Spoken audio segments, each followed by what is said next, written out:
Hello everyone. Good morning. हम अच्छे हैं, आशा करते हैं कि आप लोग भी अच्छे होंगे। ठीक है। आइए आज हम लोग 7.2 का क्वेश्चन नंबर 2 देखते हैं। ठीक है। 7.2 का क्वेश्चन नंबर 2 देखते हैं कि आखिर ये 7.2 का क्वेश्चन नंबर 2 का क्या रहा है, इसको सॉल्व कैसे करेंगे। और हाँ, इसको बनाने से पहले एक बात और हम आप लोगों को याद दिला देना चाहते हैं कि ये जो चैप्टर है एग्जाम की दृष्टि से बहुत इंपॉर्टेंट चैप्टर है। ऑब्जेक्टिव में इससे क्वेश्चन 15 नंबर के पूछे जाते हैं कम से कम। सब्जेक्टिव भी पूछे जाते हैं, यानी कि दोनों लेकर के 20 नंबर का क्वेश्चन इससे एग्जाम में पूछा जाता है। तो आपके 2026 के एग्जाम में भी इससे इस चैप्टर से क्वेश्चन आ रहे हैं। तो आप लोग पीछे के सभी वीडियो को अच्छा से देखते रहिए, आसानी से, अच्छा से, बहुत बारीकी से पढ़ाया गया है, समझाया गया है। तो इन सब चीजों को आप लोग देखते रहिए, समझते रहिए। और आज 7.2 पर हम चर्चा करेंगे। ठीक है।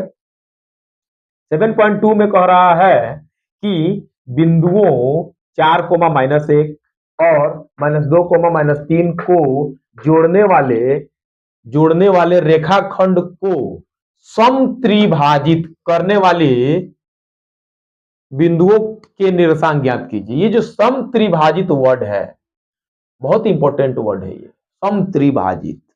इस पर क्वेश्चन डिपेंड पूछा जाता है, लॉन्ग क्वेश्चन, 5 नंबर का क्वेश्चन इस पर पूछा जाएगा। बारीकी से ध्यान से पढ़िएगा, आराम से निकल करके आएगा। ठीक है। तो समत्रिभाजित का जो बात है, इस पर हम लोग चर्चा करते हैं कि आखिर समत्रिभाजित होता क्या है, इसमें क्या क्या होता है, इसको हम कैसे निकालते हैं। ठीक है। तो सबसे पहले यह समझते हैं कि समत्रिभाजित का अर्थ क्या है।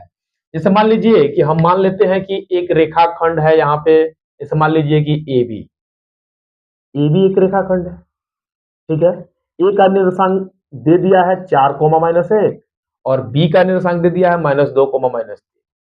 ओके, ये दे रखा है और कह रहा है कि समत्रिभाजित, यानी कि इस रेखाखंड को अब सम मतलब बराबर, त्रि मतलब 3, बराबर 3 भागों में बांटना है। ठीक है।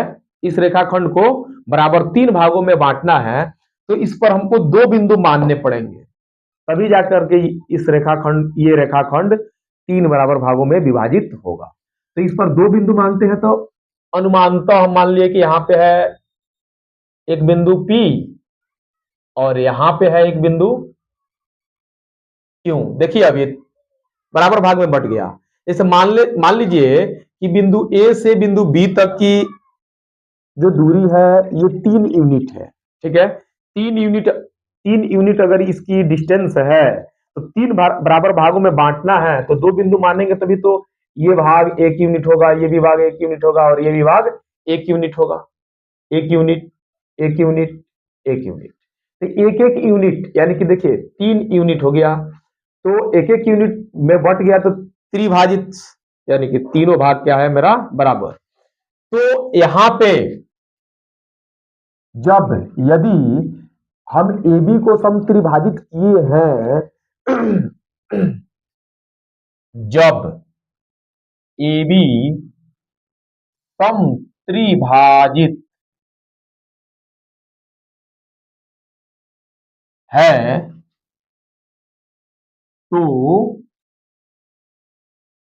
AP बराबर PQ बराबर QB। जब AB समत्रिभाजित है, यानी कि बिंदु जो है P और Q AB को अगर समत्रिभाजित करता है, ठीक है, अर्थात बिंदु P और Q रेखा खंड AB को समत्रिभाजित समत्रिभाजित करते हैं। ये समत्रिभाजित कर रहा है अगर ये AB को P और Q समत्रिभाजित कर रहा है तो ये AP, PQ और QB ये तीनों आपस में क्या होगा बराबर। अतः अतः बिंदु P जो है, बिंदु P बिंदु P AB को 1:2 में विभाजित करेगा। देखिए बिंदु P, बिंदु P ए बी को P के सापेक्ष जब देख रहे हैं तो ए बी को देखिए, इधर 1 यूनिट है, अब P से यहां तक 1 यूनिट ये और 1 यूनिट ये, 2 यूनिट हो गया, यानी कि P जो है ए बी को 1:2 में विभाजित कर रहा है, 1:2 लिख दिए। ठीक है, अब हमको पता करना है इसके निर्देशांक। इसके निर्देशांक हमको ज्ञात करने हैं, तो P का निर्देशांक निकालेंगे तो विभाजन सूत्र से क्या होता है, जब अनुपात दिया रहेगा तो विभाजन सूत्र से निर्देशांक का सूत्र हम आप लोग को पढ़ा चुके हैं, पीछे के क्लासों में आप जा करके जब देखेंगे तो वहां पे पढ़ाया जा चुका है। इसलिए बिंदु P के निर्देशांक बराबर क्या होगा, x1 m2 plus x2 m1 बटा m1 प्लस m2। एक बिंदु ये होगा, y वाला पार्ट क्या होगा, तो y वाला होगा y1 m2 plus y2 m1 बटा m1 प्लस m2। आइए ध्यान देते हैं अब, तो ये तो मेरा x1 y1 होगा, ये x2 y2 होगा, m1 m2 यहां से निकल करके आएगा m1 और m2। ध्यान दीजिए, m1 और m2 जो है, m1 और m2 ये जो अनुपात होता है, ये होता है मेरा m1 होगा और ये होगा मेरा m2 बिंदु P के सापेक्ष। ठीक है, बिंदु P के सापेक्ष होगा ये।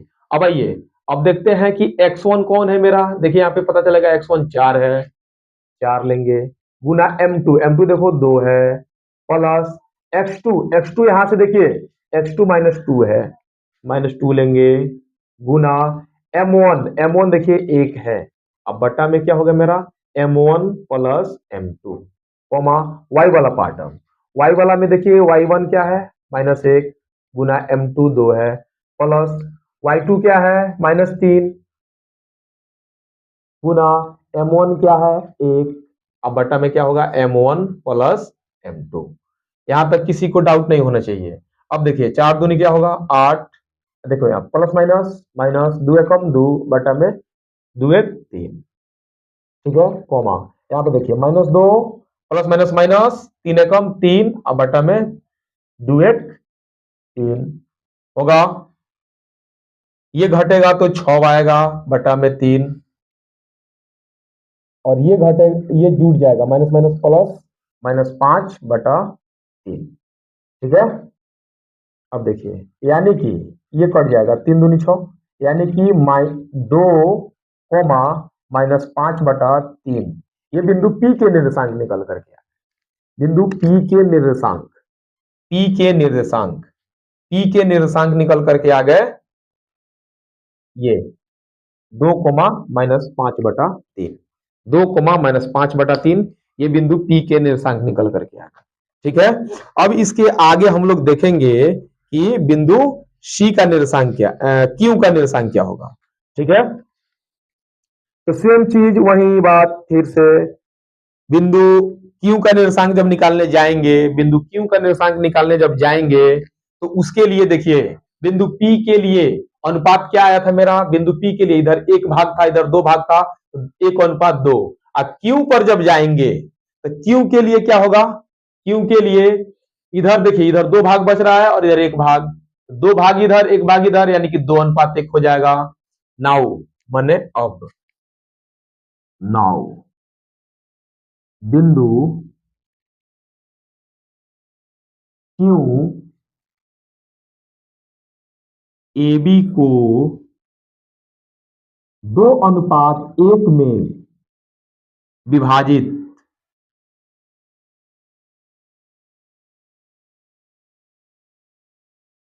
करेगा। देखिए 2:1 में विभाजित कर रहा है कि नहीं, यहाँ पे देखिए बिंदु Q यहाँ पे है, यहाँ पे बिंदु Q है। अब Q के सापेक्ष जब AB को देख रहे हैं, तो Q के सापेक्ष जब AB को देखेंगे तो Q के इधर में क्या, कितना भाग है 2 भाग, इधर कितना भाग है 1 भाग, तो इधर 2 भाग है और इधर 1 भाग है, तो 2:1 आएगा कि नहीं आएगा? 2:1 ऑब्वियसली आएगा। तो यहाँ पे मेरा M1 का मान 2 हो जाएगा और M2 का मान 1 हो जाएगा। ठीक है, अब इसके सापेक्ष जब हम निकालने जाएंगे बिंदु Q का निर्देशांक बराबर, तो बिंदु Q का जब निर्देशांक निकालने जाएंगे, सेम फॉर्मूला वही चीज, x1 m2 plus x2 m1 बटा m1 प्लस m2। ये x लिए है तो x वाला पार्ट है, y वाला पार्ट अब क्या होगा मेरा? तो y1 क्या होगा? y1 m2 plus y2 m1 बटा m1 प्लस m2। यहां तक किसी को कोई दिक्कत नहीं होना चाहिए। ठीक है, यहां तक किसी को कोई दिक्कत नहीं होना चाहिए। अब इसके बाद आइए देखते हैं सूत्र के बाद, यहां पे देख लीजिएगा।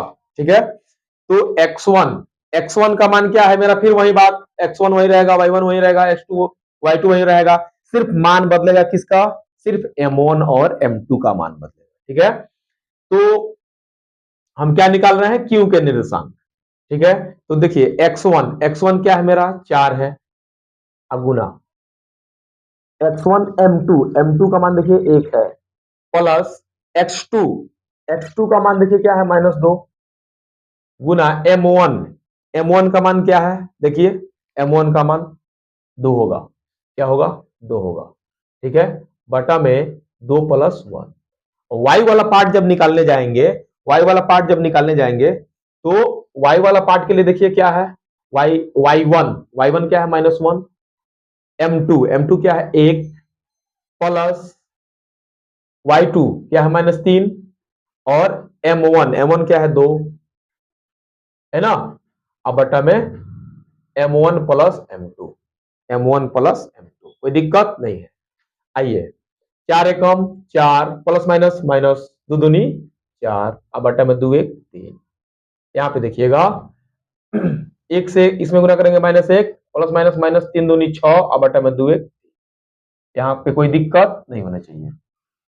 देखिएगा इधर, तो ये घटेगा तो 0/3 आएगा ना, और ये माइनस माइनस प्लस, -7/3 हो जाएगा।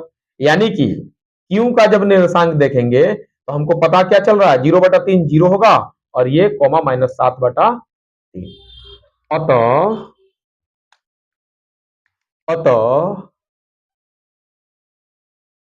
P के निर्देशांक क्या निकल करके आए? P के निर्देशांक 2, -5/3, तथा Q के निर्देशांक क्या निकल करके आए? 0, -7/3। यही हम लोग का क्या हो गया? आंसर। ठीक है, यही हम लोग का आंसर हो गया। सम त्रिभाजित है, इसको अच्छा से ध्यान से देखिए, और YouTube का जो चैनल है CPCC शनिचरी, ठीक है, YouTube का जो चैनल है इसको सब्सक्राइब करें, शेयर करें और लाइक करें। ठीक है, सब्सक्राइब करें, शेयर करें और लाइक करें। समझ में आया हो तो लाइक जरूर करें, अगर समझ में आया है तो कमेंट में अपना राय जरूर बताएं कि हाँ बेहतर तरीका से समझ में आया, बहुत अच्छा लगा। ठीक है, और ये मेरा जो था सम त्रिभाजित पर डिपेंड क्वेश्चन था, जो विभाजन सूत्र पे भी डिपेंड था इस पर। इसमें सिर्फ अनुपात जो ये समझ जाएंगे उनको आराम से निकल जाएगा। अच्छा से उसको उतार लीजिए, और कमेंट लाइक जरूर करें, शेयर सब्सक्राइब जरूर करें। Okay, bye.